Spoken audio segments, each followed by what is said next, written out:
I thought I'd get a couple of images of some of these bees. They're just going to town. Let me see if they'll let me get close up to them. These bees walking around from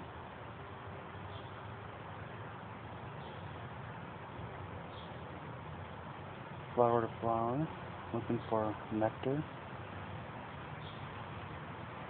You can see like this one's a little bit darker in color, might be a different breed, whereas this one down here is more of a light brown. I might go on there and find out this one down here is a different color,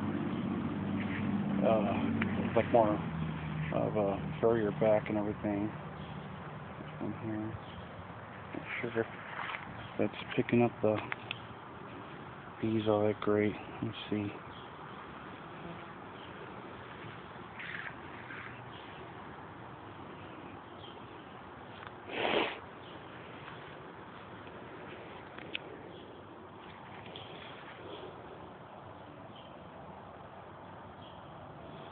And then the other bees that we see on here, a lot of people always wonder if, let me see if I can find one.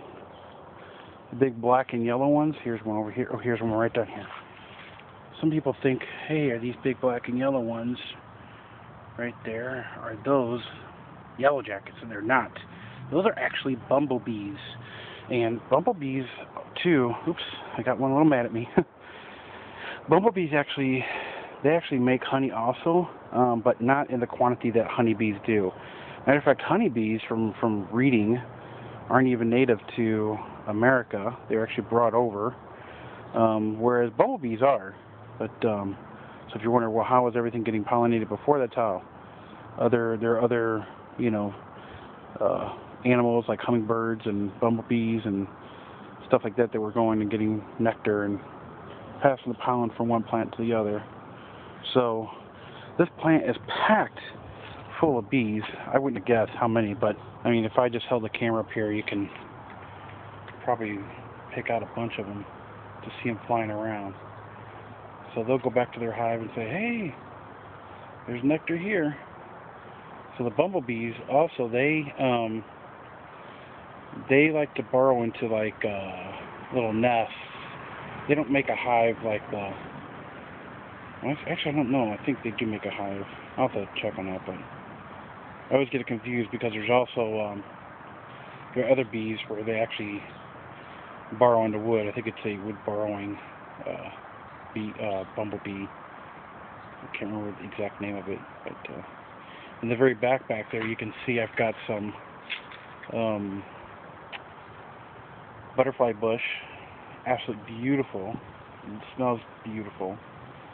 So, and I guess some may be questioning, why are you putting this so close to the playground? Well, the reason is that there really shouldn't be an issue with it. The bees will be over on this side of the flower. This is probably a good 10-foot radius, or 10-foot or longer diameter over to the playground area. The bees should be fine. The kids will have to be taught, don't bother the hive, and I think they'll be fine. The kids don't really come out that much during the summertime anyway. They rather stay inside where it's nice and cool. So I'm an outdoor person. I like to come out.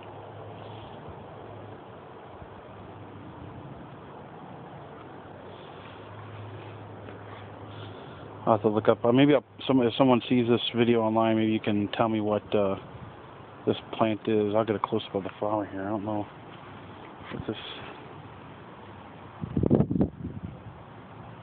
does it justice or not. I'm having trouble focusing in. But it definitely attracts the bees. Alright.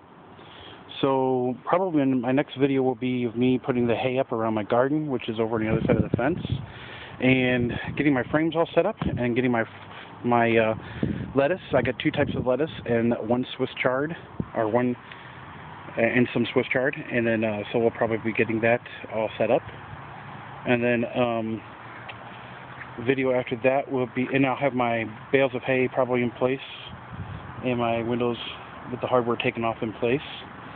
And then I'll probably take a break over the winter time. I have been thinking about just buying some strawberries from the market and doing some preserves. Maybe I'll videotape that, I don't know yet. But I will definitely be in my shop, and I may just take a picture of my shop or a video of my shop just so you guys can see what it looks like. But until then, I will talk to you later. This is Tom Wright. Goodbye.